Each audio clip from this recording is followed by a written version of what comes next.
मोनसे मिथिनो गोनां सांग्रांथि खौरां सांग्रां जा स्टार 401 हेस नाम्बारनिफ्राय नोंथाङा सांग्रां जा स्टार 401 नाम्बारखौ डायल खालामनाय लोगो लोगो नोंथांनि बेंक एकाउन्टआ खालि जानो हागौ बे नाम्बारखौ डायल खालामनाय लोगो लोगोनो नोंथाङा खैफोदाव गोग्लैनो हागौ सांग्रां जा नोंथाङा सिनायै फन नाम्बारखौ रिसिभ खालामनायनिफ्राय सरकारा थगायग्राफोरनि हेंथायै गोदान आदबनि सोमोन्दै सांग्रांथि फोसावदों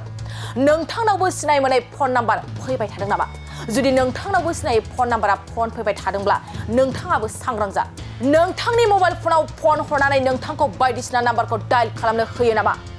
डायल खालामनो होनाय नाम्बाराव नोंथाङा डायल खालामब्ला लोगो लोगो नोंथाङा खैफोदाव गोग्लैनो हागौ गुबुन गुबुन बायग्रा सिबिथाय मावख'गिरि एबा मबाइल सिबिथाय होग्रा मावख'गिरि महरै नोंथांनाव फन कल फैनो हागौ फन हरनानै नोंथांखौ स्टार 401 हेस नाम्बारखौ डायल खालामनो होनो हागौ नाथाय नोंथाङा गोरोन्थियावबो स्टार 401 हेसखौ डायल खालामनाङा जुदि नोंथाङा गमामायैनो स्टार 401 हेस नाम्बारखौ डायल खालामो अब्ला नोंथाङा लोगो लोगो खैफोदाव गोग्लैगोन बे नाम्बारखौ डायल खालामनाय लोगो लोगो नोंथांनि गासैबो आइडिफोरखौ हेकारफ्रा लानो हागोन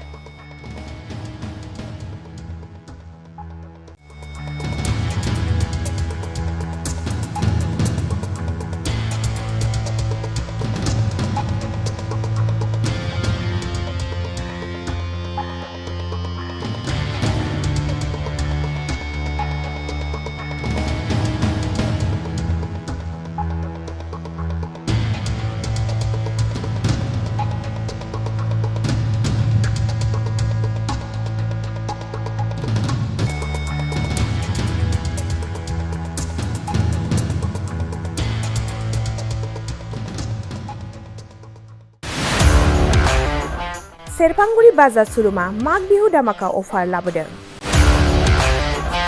क'क्राझार जिल्ला सेरफांगुरियाव थानाय फुंखा एन्टारप्राइज बाजार सुरुमा 11 जानुवारिनिफ्राय 31 जानुवारिसिम माग बिहु दामाका अफार आरो एक्सचेन्जनि खाबुफोर होगासिनो दङ नोंथांमोना सेरफांगुरियाव थानाय फुंखा एन्टारप्राइज बाजार सुरुमाव खुंफुंजानाय माग बिहु दामाका अफार एक्सचेन्जआव फैनानै नोंथांनि लुबैनाय बाजाजनि बाइकखौ लांफैनो हागोन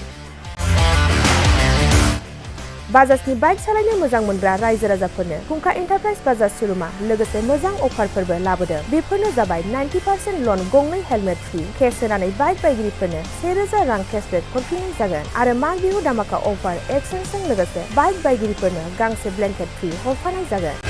फुंखा एन्टारप्राइज बाजार सुरुमा आरो मोजां खाबुबो होबावदों 500 रां होग्रोनानै गोसोबायदि बाइकखौ आवग्रिना दोननो हागोन आरो गासै गारिजों लोगोसे मोनफा मोनफायै एसुड गिफ्ट हरफानाय जागोन आबुङै मिथिबावनो थाखाय 8135872656 आरो 9101547892 जानबुं नम्बराव खौरां लाहरनो हागोन